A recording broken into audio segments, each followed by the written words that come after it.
Assalamu alaikum, dear viewers. Dabistan-e-Iqbal is mindful of having remained absent for over a month and a half. Inevitable as it was due to Ramadan and Eid holidays, we hereby present to you the 15th episode of Quaid's story, which pertains to the most crucial phase of the struggle for Pakistan and highlights the outstanding qualities of Quaid Azam, Jinnah, as a devoted, fearless and a resolute leader. In the 15th segment of our serialized presentation, we shall discuss the following: Jinnah's address to the Muslim League Convention, yet another mystical medal, Jinnah-Nehru meeting, Jinnah's statement for followers at large, Jinnah and the Muslim League Council. Coming to the first part, Jinnah's address to the Muslim League Convention. On 9th April 1946, Quaid Azam called the convention of all those persons who had been elected members of the provincial and central legislatures on Muslim League tickets at Delhi. More than 500 members attended that convention. On the 11th, the concluding day of the convention, Quaid Azam made a speech of great historic importance. He said it was true the Muslims were fighting for their religion, but that was not all. They were also fighting for the preservation of their social and economic life.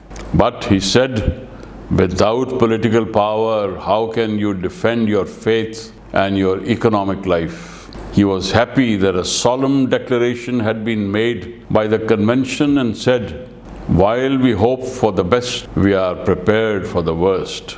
Addressing representatives of Muslim minority provinces, he said he was from Bombay, also a minority province. As to the safeguards of Muslims of minority provinces, he said, the most effective safeguard is the establishment of Pakistan. The present constitution has safeguards also, but are paper safeguards any good? He said, in Akhand Hindustan, Hindus would change the constitution and the existing safeguards would be nullified.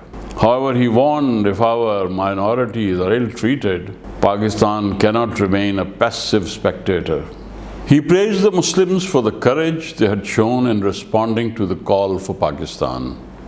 We Muslims have got everything: brains, intelligence, capacity and courage, virtues that nations must possess. We have lost the fullness of our noble character. Explaining what he meant by character, he said, it was highest sense of honor and the highest sense of integrity, conviction, incorruptibility, readiness at any time to efface oneself for the collective good of the nation. Turning to women delegates at the convention, he said, no nation can achieve anything unless its women go side by side with men, even to the battlefield. He concluded by saying Britain can only delay Pakistan, but no power on earth can deny Pakistan. Let us therefore rise at the conclusion of this historic convention full of hope, full of courage, full of faith. Inshallah, we shall win. It was surprising that the resolution adopted by the convention and the speeches made therein, particularly by the Quaid, invoked the displeasure of the Congress and the Hindus. The anti-Muslim press carried on a virulent tirade against Jinnah and his league,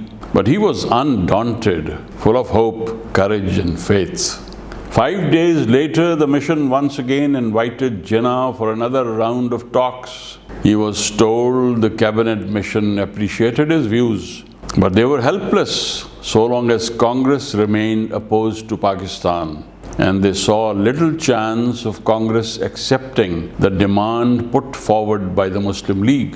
The Secretary of State suggested alternatives as a compromise, which, although not conceding Pakistan in toto, provided for an Indian union with two equal partners. The Quaid regretted his inability to accept the idea of an Indian union or any compromise formula. No paper guarantees or equality on paper could be effective. He gave a stern warning to the mission that any weakness on their part would encourage the Congress to become more insatiable in their demands than ever before.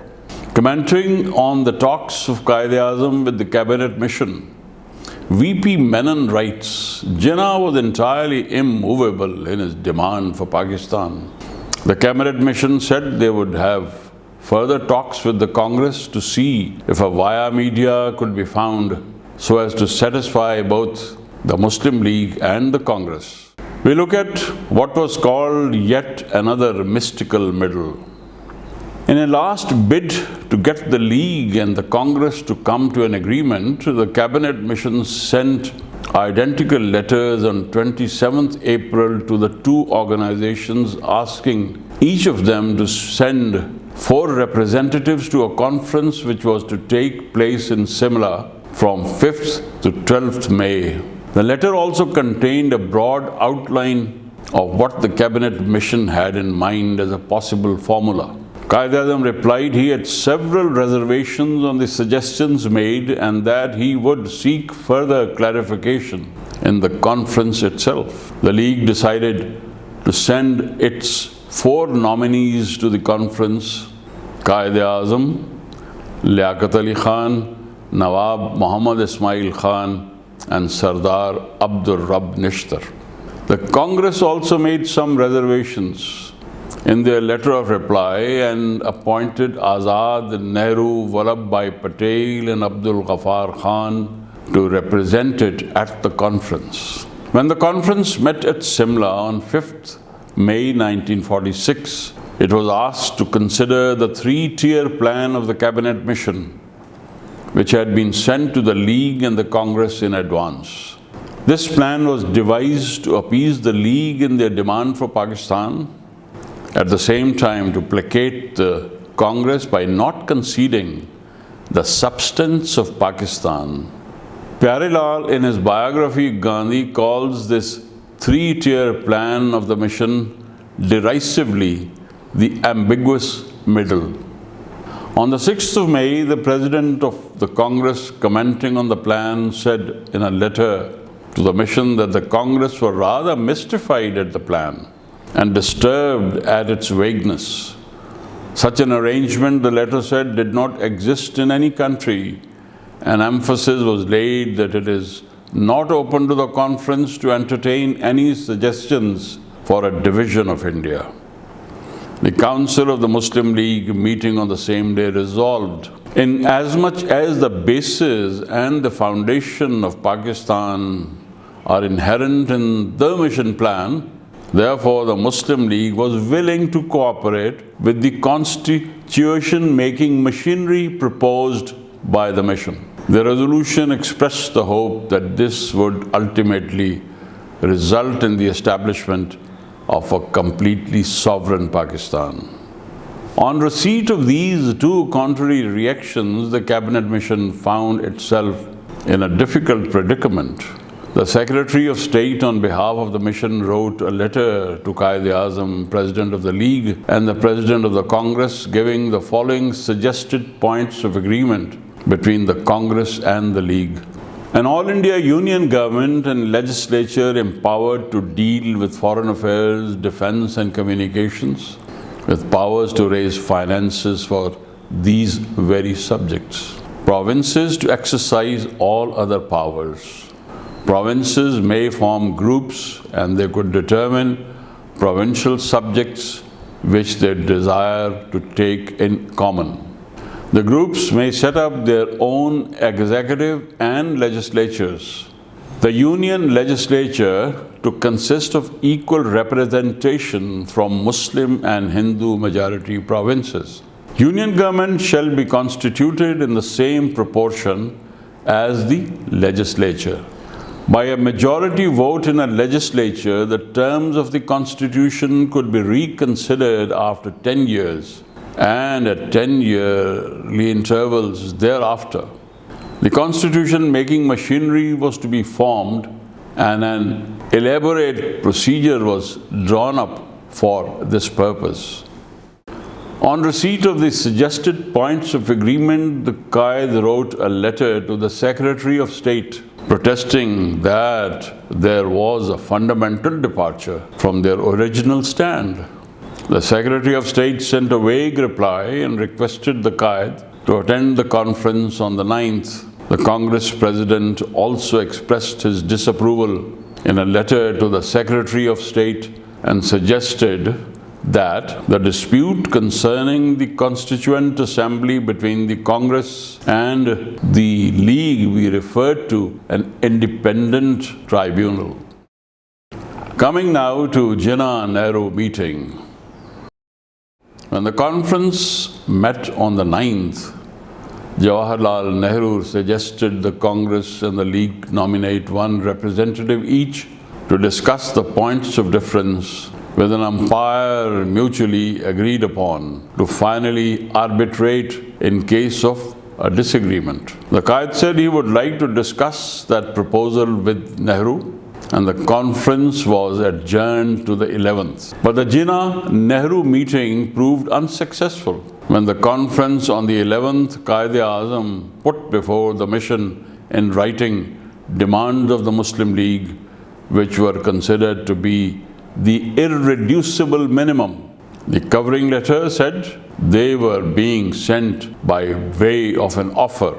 Demands of the Muslim League: Bengal, Punjab, Northwest Frontier Province, Sindh, Assam and Balochistan should be grouped together as one group and would deal with all subjects except foreign affairs, defense and communications. The last three subjects to be dealt with by the two constitution-making bodies, one of the above provinces and the other of the remaining provinces. The constitution-making body for the above group of provinces would frame a constitution for those provinces' residuary sovereign powers resting in the provinces. Number of representatives from each of the 6 provinces to be in proportion to their population. Every province would have the right, after the constitution is framed, of the Pakistan federal government to opt out, provided a referendum in that province so decides the issue. Whether there should be a legislature for the union or not should be left to the constitution-making body. Parity of representation in the executive of the union and in its legislature, if any. Unless majority of representatives of Muslim and Hindu groups vote, decisions on no major point concerning communal problems shall be deemed to be effective and operative. No controversial matters to be taken up by the union except by a 3/4 majority. In constitution of provinces and groups, fundamental rights and safeguards in regard to religion, culture, etc. will be provided for. Right of secession of a province shall be operative after 10 years, provided a majority vote of its legislative assembly so decides. The above League formula was countered by the Congress by contrary demands, which were put forth in a letter from its president to the mission.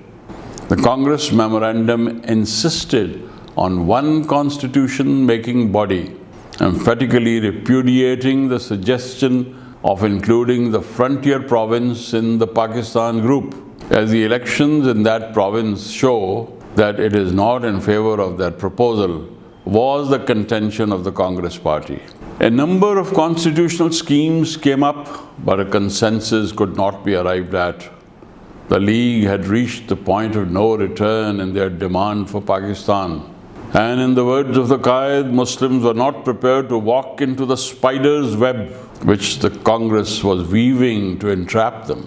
Having reached the blind alley of an unsuccessful conclusion, the curtain was rung down on the conference. To the Quaid, Pakistan was a fundamental necessity, and he believed there should be no compromise on principles. The cabinet mission issued a press statement on the 15th May, which was virtually an apology for their failure. Although in one part of the statement, the mission expressed their understanding and support for Pakistan, in these words, we are greatly impressed by the very genuine and acute anxiety of the Muslims, lest they should find themselves subjected to a perpetual Hindu majority rule.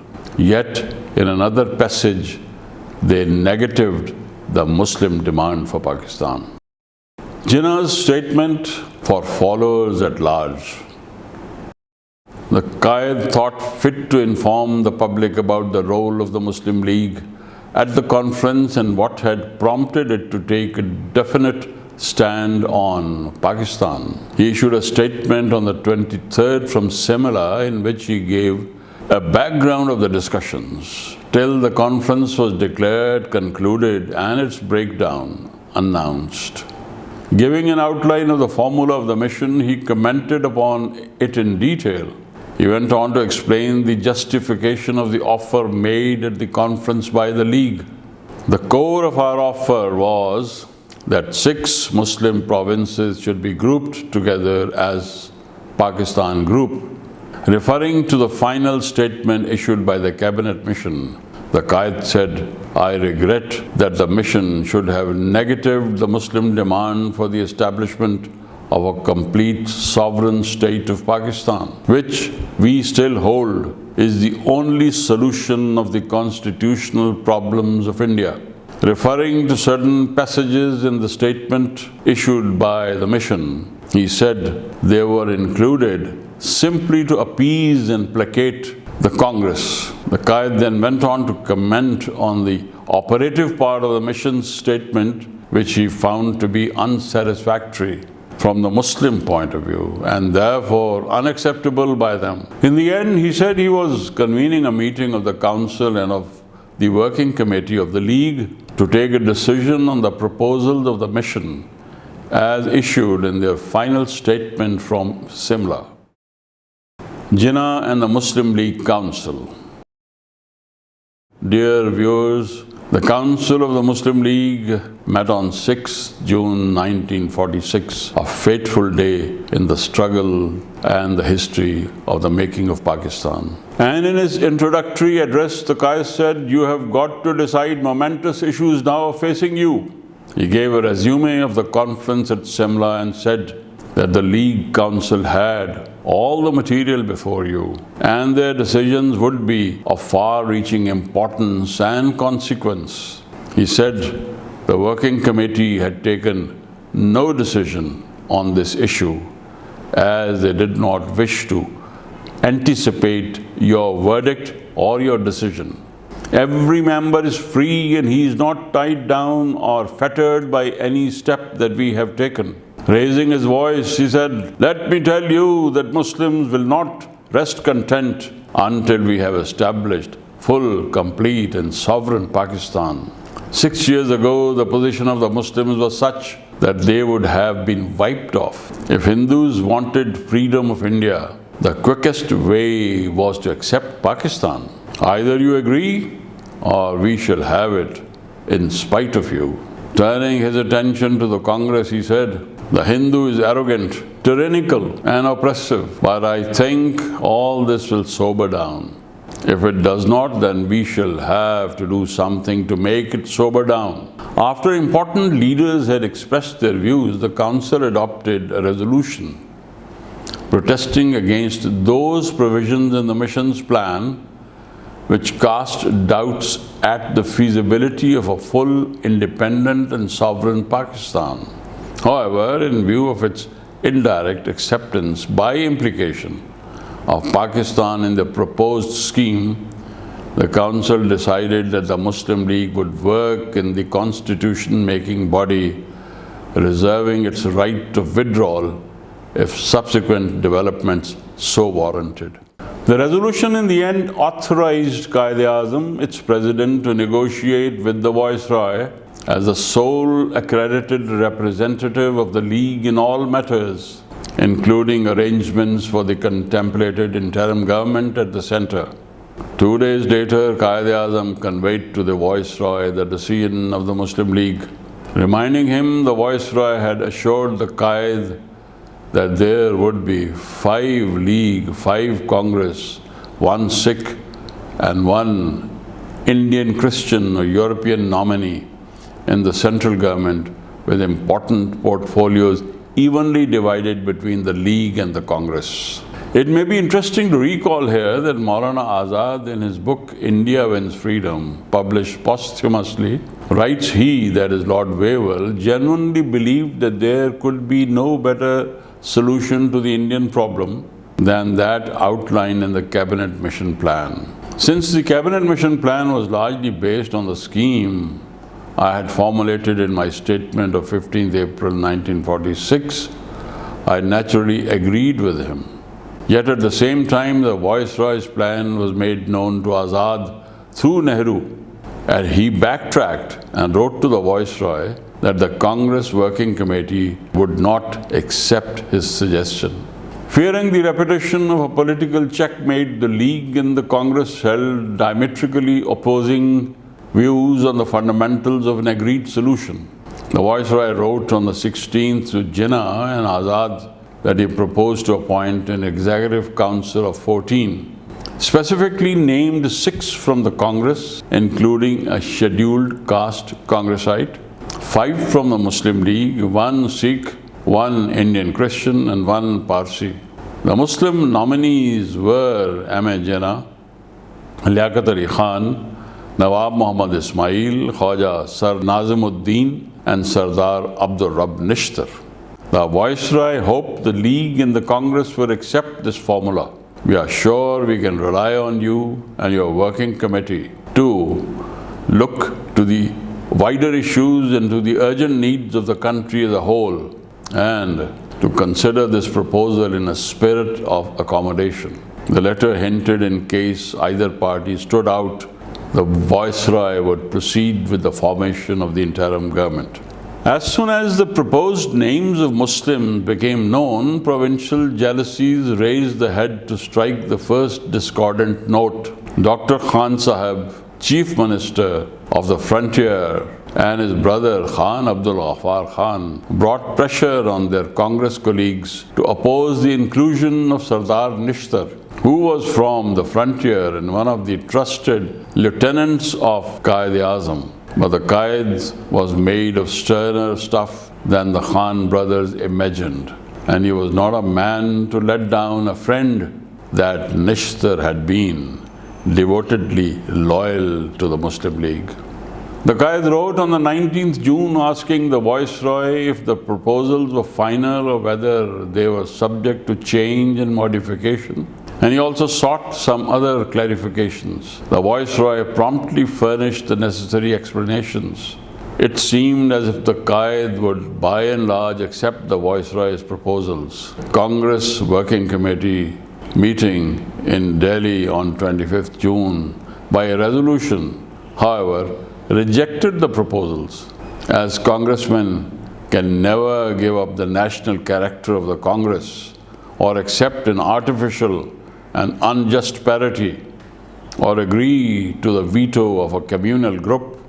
Azad sent a copy of the resolution to the Viceroy, and in his covering letter protested against the non-inclusion of a Muslim congressman from the Congress quota. After the Congress stand had become known, the Working Committee of the Muslim League resolved to join the interim government in accordance with the statement of the Viceroy dated 16th June. The interpretation of Quaid Azam was that if the Congress rejected the proposals and the League accepted them, or vice versa, the Viceroy would go ahead and form the interim government without including representatives of that party that decided to stand out. But the interpretation of the Viceroy and the Cabinet Mission was different from that of Quaid Azam. Protracted negotiations carried on for about 3 months by the Cabinet Mission did not materialize in a League-Congress understanding or in the formation of interim government. As members of the mission were in the process of preparing to leave India, some non-official members of the Viceroy's Executive Council resigned.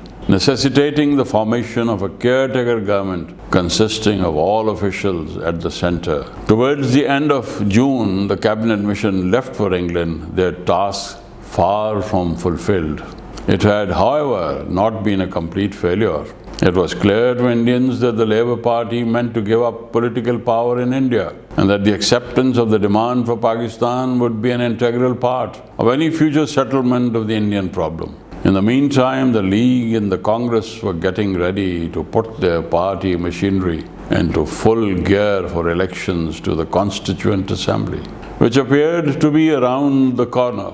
When the annual session of the Congress met in Bombay on 6th July, Jawaharlal Nehru took over as president from Maulana Azad, and commenting on the resolution adopted, Nehru said the Congress was not committing itself to any long-term or short-term of any plan, but merely agreeing to enter the proposed Constituent Assembly.